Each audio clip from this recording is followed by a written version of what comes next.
Bonjour à tous, c'est Denis de ADBO. Aujourd'hui, on va voir les 7 péchés capitaux sur SketchUp. BAM!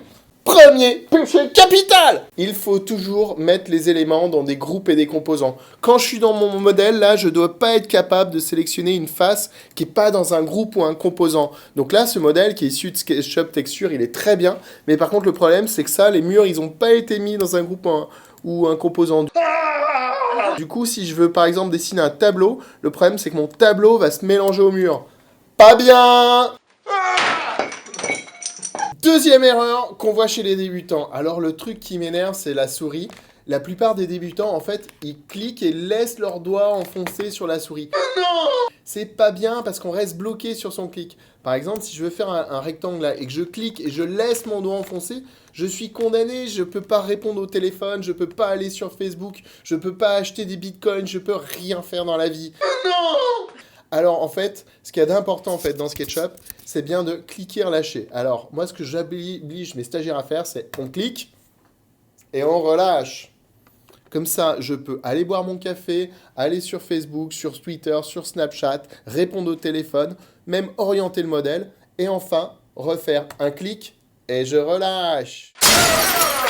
Troisième péché capital, un truc qui m'énerve, c'est que jamais ces stagiaires, quand ils démarrent, ils restent avec ce fond vert là. Et le nombre de modèles SketchUp que je vois avec cette horrible couleur vert dégueulasse, ça me fait vomir. C'est horrible, il faut arrêter. Donc, ce qu'il y a d'important, c'est d'aller dans Fenêtre, Style, Édition.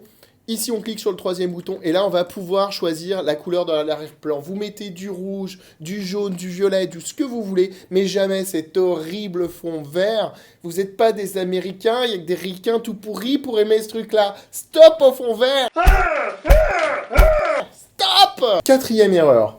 Le débutant va avoir tendance à utiliser des styles compliqués, comme par exemple ici on a toutes les arêtes extérieures qui sont marquées, et ça prend énormément de ressources graphiques. Souvent on va voir aussi les gens qui vont activer les ombres.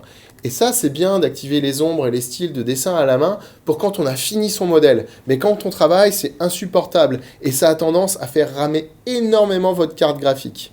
Donc ce qu'on va faire c'est qu'on va aller dans Fenêtre Style, on va aller dans l'onglet Sélectionner, et pour travailler, le mieux, c'est d'utiliser les styles qu'ont les petits chronos verts. Les petits chronos verts, ça veut dire que la carte graphique est moins sollicitée et va aller plus vite.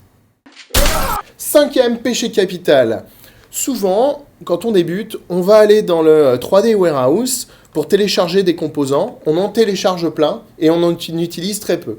Le problème, c'est que chaque fois qu'on télécharge un composant, alors ici j'ai coupé ma connexion internet, donc forcément ça ne va pas apparaître, mais chaque fois qu'on télécharge des composants, ils restent dans le modèle. Et du coup, notre fichier grossit, et il va mettre des heures à s'ouvrir. Donc une fois qu'on a fini son marché de composants, on va dans Fenêtre, Info sur le modèle, puis on va dans l'onglet Statistiques, et on clique sur le bouton Purger les éléments inutilisés. Comme ça, on allège notre fichier SketchUp. Sixième péché capital, le déplacement des composants. Une erreur de débutant, souvent, ça va être de ne rien sélectionner quand on déplace les composants. Typiquement, je vais prendre, si je suis débutant, je prends l'outil déplacer, je survole par exemple ma chaise, et après je me déplace dessus. Alors là, en plus, j'ai cliqué à un endroit où il ne fallait pas. Et ensuite, quand je vais me déplacer, la chaise va avoir parfois, alors je ne vais jamais réussir à le reproduire, parce que je suis malheureusement pas un débutant, mais la chaise va avoir tendance à soit voler dans le ciel, ou soit s'enterrer dans le sol. Donc vraiment, pour éviter d'avoir ces composants qui volent ou qui s'enterrent, on prend l'outil sélection, on sélectionne d'abord le composant, on prend l'outil déplacer, on fait un clic au sol, et on refait un clic au sol. De cette manière, on est sûr que notre composant reste bien au sol. Septième péché capital. Les débutants sous-utilisent généralement les scènes. Les scènes, c'est super important. Par exemple, ici, là, je suis perdu dans les murs. Quand je clique sur ma scène 1, ça va être très très pratique parce que je reviens à mon point de vue de départ sur lequel je voulais travailler. On voit aussi souvent que très souvent, je fais une scène sans toit qui va juste permettre de jouer avec le calque toit et afin de voir ma scène sans toit. Et quand je vais être en scène 1, par exemple, là, qui est ma vue un peu définitive, va me permettre d'afficher le toit aussi en automatique. Donc, sous-utiliser les scènes, c'est une erreur capitale dans SketchUp. Hey, le 8e péché capital, c'est de ne pas prendre une formation SketchUp chez ADBO. Mais ça reste entre vous et moi. Sans oublier qu'il faut s'abonner. Abonnez-vous.